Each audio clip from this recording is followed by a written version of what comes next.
Problemado sa pag-ibig, pamilya, o nahihirapang hanapin ang sarili. Huwag mag-atubili dahil may nakikinig sa'yo. Love me, Kathy G. This letter is from Charlie. Dear Kathy G. Magandang hapon sa inyong lahat. Sabi nga nila, maging totoo ka sa sarili mo. Yan palagi ang sinasabi sa akin ng mga malalapit na kaibigan ko. Pero papaano ko naman gagawin yon kung alam kong marami ang masasaktan na tao, lalo na ang mga magulang ko. Tawagin niyo na lamang po ako sa pangalang Charlie, isa akong proud bisdak, Kathy, na pinipilit itago ang tunay kong pagkatao. Medyo may pagka-stricto kasi ang mga magulang ko, lalong-lalo na ang tatay ko, kilalang striktong magulang sa lugar namin.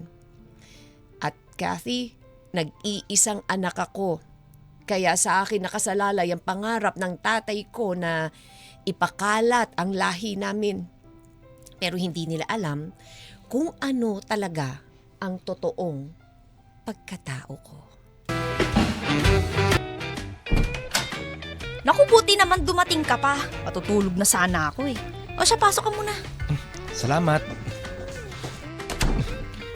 Tahimik bahay niyo ah. Mag-isa ka lang ba? Nasaan nga pala sina mami at daddy mo? Naku, wala. Umalis yun. Pumunta sa ninang ko, may lalakarin daw kasi sila eh. Baka daw gabihin na sila ng uwi, kaya wag na daw akong gumala. Ay nako! Salamat naman!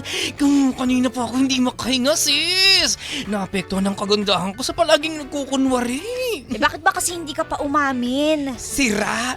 Gusto mo ba mag-disappear ang beauty ko ng maaga? Eh kita mo namang napaka-stricto ng tatay ko. Baka mamaya niyan jombangin pa ako nung masira ang festlock ko, diba? Actually, gustong-gusto ko na nga sana magpakilay. Kaso, alam mo na, baka mahalata ni Fudra. Ano? Magpapakilay? Magpapakilay ka? Uy, may kilala ako, si Aling Tess. Yun madalas kausap ng mama mo. Luka-luka? Eh paano? Eh di nalaman ni na Mudra. Alam mo namang matabi yung Aling Tess, di ba? Ang arte mo naman. Sasabihan mo lang yun si Aling Tess na kailangan mo yun kasi may sasalian ka na cosplay, ganun. Nakakasama mo naman yung anak niyang si Mika, di ba? Kaya hindi magdududa yun na bakla ka. Kahit na, no? Wag na lang. Sa iba na lang ako magpapagawa para you know. Attractive. Lo, ano, feel na feel mo naman? Bakit? Babae ka ba? Ikaw talagang babaitak ka. Napaka-supportive mo lagi sa akin, no? Hoy, Bex, maiba nga ako. Pagka-graduate natin ng college, ano nang plano mo? Saan ka ba magtatrabaho? Luluwas ka ba ng Maynila o dito ka lang sa atin? Hindi ko pa alam sa ngayon kung saan. Pero baka dito na lang din sa malapit sa atin. Para kasama ko pa din mga magulang ko. Sabihan mo ako kung saan ha, para sabay din ako mag-apply sa'yo.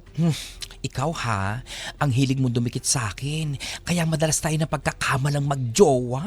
Hala, hindi mo ba alam na matagal na akong may gusto sa'yo? Actually, ni-imagine ko nga na naghahalikan daw tayo. Ew! Kadiri ha! Hindi tayo talo, Ira ha? Ano ka ba? Joke lang. Kita ko yung pandidiri sa mukha mo, bakla ka. Talaga! Suntukin ko pa yung ano mo eh! pero biro Bex ha, medyo kinakabahan din ako malaman ni na Fudra yung tunay kong pagkatao. Kasi 'di ba, sa mga ibang Becky diyan, halos bugbugin na ng tatay nila para lang maging lalaki, 'di ba?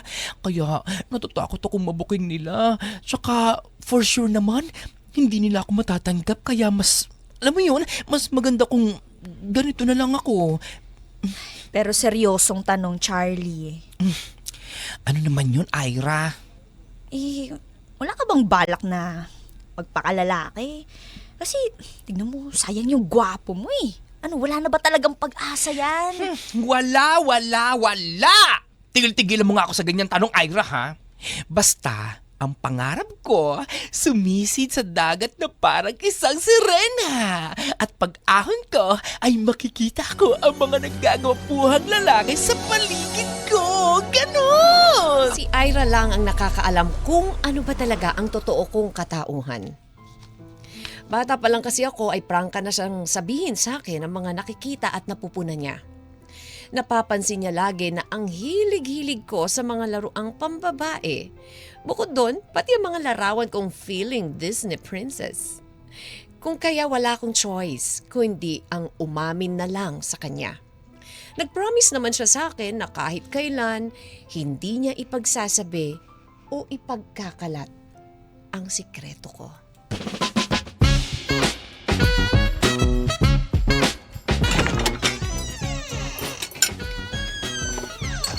Oh, nandyan ka na pala anak. Nay, ano po? Kasama ko nga po pala si Ira. Sabi po kasi kaming magre-review para sa finals. Magandang gabi po, tita. Oh, upo na kayo dyan. Sakto dating yung dalawa, ready na yung dinner. Hello, Tay. Kasama ko po pala si Ira. Good evening po, tito. Magandang gabi din sa'yo, Ira. Kumusta naman yung mami at daddy mo? Ayos lang naman po, tito. Lagi lang po talaga silang busy. Mabuti naman. Sabihin mo sa kanila, Ira, pumunta sa birthday ko. Sa Makalawa na yon, baka makalimutan nyo. Sige po, tito. Asahan niyo po na present po kami. Mas mainam kasi kung kasama namin kayo. Pamilya na rin kasi yung turingan namin ni na mommy at daddy mo. Totoo yan, Ira. Kung kami nga lang din naman yung masusunod, baka pinagkasundo na namin kayong dalawa ni Charlie. Ano po yun? Ano po yung sinabi mo pa? Kung kami lang yung masusunod, baka pinagkasundo na namin kayong dalawa ni Ira. Ito, tingnan mo, mabait na, maganda, matalino pa. Bibihira na tayo makahanap ng mga ganyang klaseng babae, Charlie. Nako po, tito. Hindi po kasi kami talo ni Charlie. Pareho lang po ang gusto naming dalawa. Ha? Anong pareho ang gusto niyong dalawa? Lalaki din ang gusto mo, Charlie? Ma? Ako, bakla? Sa pogi kong to na halos nagkakandara pa ang mga kababaihan. Ma, ano ka ba? Napaka-OA mo naman. Hindi po ako bakla. Baka magulat kayo pag maaga akong nakabuntis. Tito, tita, hindi po kami talo kasi... Pero ma, pa, may sasabihin pala kami sa inyo. Ano yun, Nak? Huwag sabihin, pinupormahan mo talaga tong si Ira, ha? Siguro, oras na para malaman na nilang totoo, Ira. Ano ba yun, Charlie? Pinapakaba mo naman kami. Ayos lang din naman sa amin kung magugulat kayo sa sasabihin ko, pero mas mabuti na sigurong malaman nyo. Girlfriend ko na po si Ira. Ano? Naku po, tito, tita, nagbibiro lang po yan si Charlie. Diba, Charlie? Alam mo, mas maganda ng alam nila kung anong meron tayo. Alam mo namang mahal na mahal kita, Ira, di ba? Ano bang sinasabi mo, Charlie? Sumabay ka na lang. Mahal, sabi ko naman sa'yo, di ba? Tatahitahimik lang tong si Charlie, pero barako yung anak natin. Lalaking lalaki yan. Lalaking din po ang gusto ko. Ano, Nak? Oo naman po, barako tayo, tatay. Habulin ng mga babae.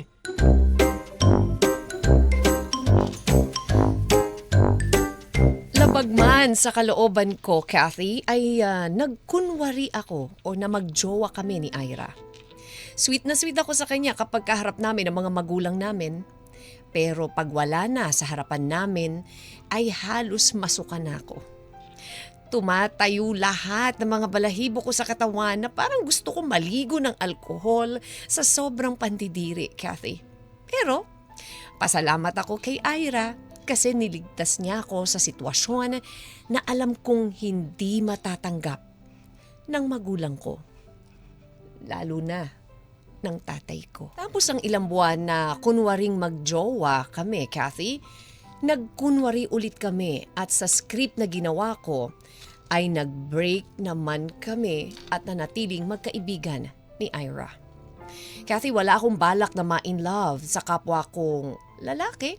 Iniisip ko na kapag nangyari yon, baka hindi ko mapigilang bumigay ng tuluyan. Kaya naman kahit maraming machong lalaki ang nakakasalamuha ko, ay pilit kong iniiwasan ng mga mata ko para hindi ako matakam. Hanggang sa makilala ko si Christian, isang delivery rider. Kathy, Bumigay na agad ang mga tuhod ko sa sobrang gwapo niya. Isama pa yung mga pamatay niyang dimples kapag ngumingiti. Simula nang makita ko siya, Kathy, nagbago ang lahat sa akin.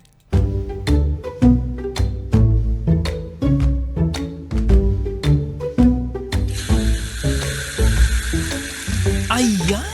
Lagi ko kayong dinidiligan. Hindi naman kayo namumulaklak. Buti nga kayo nadidiligan. Ako hindi. Ay! Uy! Ay! Ano ba yan? Ikaw pala, Christian. Grabe ka naman magulat. Napapatili ka, Charlie. Alam mo naman na mataas ang boses ko. Sakto, dating mo. Kaka-vocalize ko lang. Ano palang ginagawa mo dito? Wala. May parcel ka lang dito, 285. Ano to, make-up? Akala ko naman kung ano. Akala ko gusto mo makita ang beauty ko. Ha? Ano? Wala. Akin na nga yan. O ito, bayad. Keep the change na. You know, swerte ko naman sa'yo. Buena manong tip. Sana ako naman yung buena mano mo. Ha? Ano, Charlie? Hindi. Ibig ko sabihin, dapat may buena mano ka kagad para maganda yung buong araw mo. Ganon. Okay. O paano? Trabaho muna ako, ha? Sige. Okay lang. Sige lang. Next time, ako naman ang trabahuin mo. Ay! Tuloy ko na nga itong pagdidilig ko. Kathy, tuwing nakikita ko si Christian ay pinipigilan ko yung kilig na aking nararamdaman dahil ayoko malaman niya na isa kong Becky. Malay ko ba kung allergic siya sa mga tulad ko? Kung ano-anong mga paraan ang pinaggagawa ko para lang lagi kong makita si Christian. Andyan yung kunyaring tatawag ako para magtanong kung may parcel ba ako na nasa kanya na kahit ang totoo, wala naman akong in-order. Ang gusto ko lang, Kathy, ay marinig ang kanyang boses kahit sa cellphone man lang. Lumipas pa ang ilang linggo ay nalaman ko na may gusto din pala sa akin si Christian. Halos lumutang ako sa ere sa saya nang umamin sa akin si Christian, Kathy. Sa madaling salita, napapadalas ang pagkikita naming dalawa.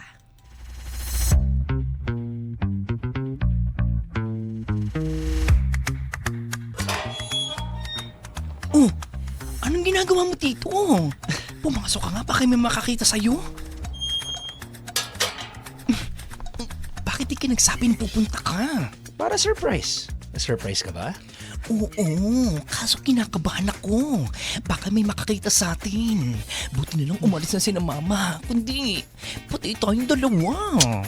Hindi yan. Huwag ka matakot. Actually, nasalubong ko nga sila kaya ako pumunta agad dito. Ikaw talaga? O ano, kamusta ka naman? Kamusta yung trabaho mo? Eto, medyo konti lang i-deliver ko na parcel ngayon. Bakit? Kasi na-deliver ko na ng maaga para mapuntahan kita. Sus, ito naman. Araw-araw na nga tayo nagchat-chat eh. Iba pa rin syempre pag yung sa personal. Halika nga dito, na-miss kita. Lo, parang sila to. Pakis ka nga dyan. Sige na nga. Pakis ako. Uy, grabe ka na ha. Oh, easy ka lang. Masyado ka naman. Miss na iso ba mga labi ko?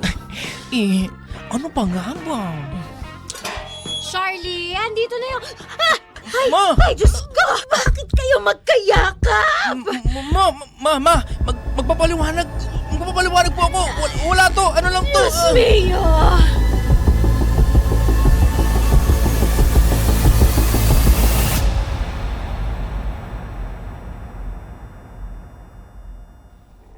Hanggang kailan mo ba lang itago yan sa amin, Charlie, ha? Ma, patawarin niyo na po ako. Hindi ko kayang sabihin sa inyo ang totoo eh. Anak, bakit mo ito tinago sa amin? Bakit? Sinubukan ko naman pong magpakalalaki pa, Ma. Pero hindi ko pa talaga kaya eh. Alam ko pong magagalit kayo sa akin. At alam kong hindi niyo ako matatanggap. Hindi talaga. Ano sasabihin sa akin ng mga kumpare ko? Na may anak akong bakla? Pa, ginawa ko naman po lahat, di ba? Para maging mabuting anak at Ginawa ko din naman po lahat para magpakalalaki. Maniwala kayo, ginawa ko lahat. Pero hindi ko po talaga masikmura na ang karelasyon ko ay babae. Sorry. Ayoko mapapahiya kayo sa mga kakilala nyo na may anak kayong bakla. Charlie, anak. Mga magulang mo kami. Sana hindi mo kami pinaglilihiman, anak. Alam ko po kasi, alam kong kakahiya niyo po ako. Ayoko po itakwil niyo ako bilang anak niyo. Sino naman nagsabi sa'yo niyan? Oo, mahirap sa akin na malaman na ganyan ka, Charlie. Pero, Po? anak kita! Charlie, matagal ko na namang napapansin na medyo may iba sa'yo. Nung una pa lang. Pero syempre, hindi denial ako. Sabi ko sa sarili ko, hindi bakla ang anak ko. Pero wala eh. Sabi ko nga sa mama mo, kung sakali mang totoo ang kutob namin, sana ikaw mismo yung magsabi sa amin yan, anak. Papa, sorry po. Sorry po talaga, pa. Anak, ito ang palagi mong tatandaan, ha? Ang pamilya ay pamilya. Mga magulang mo kami. Kahit ano o sino ka pa, hindi mababawasan ang pagmamahal namin sa'yo. Ma! Pa! Halika nga dito. Mahal na mahal ka namin. Nak, lagi mo tatandaan ha. Huwag kang mahihiyang ipakita sa kanila ang tunay na ikaw. Huwag mo silang pakinggan yung mga taong nagsasabi ng hindi maganda. Kung panghawakan mo lang, Charlie, yung pagmamahal namin sa'yo bilang magulang mo. Salamat po, pa. Ma, mahal na mahal ko po kayo. Salamat po.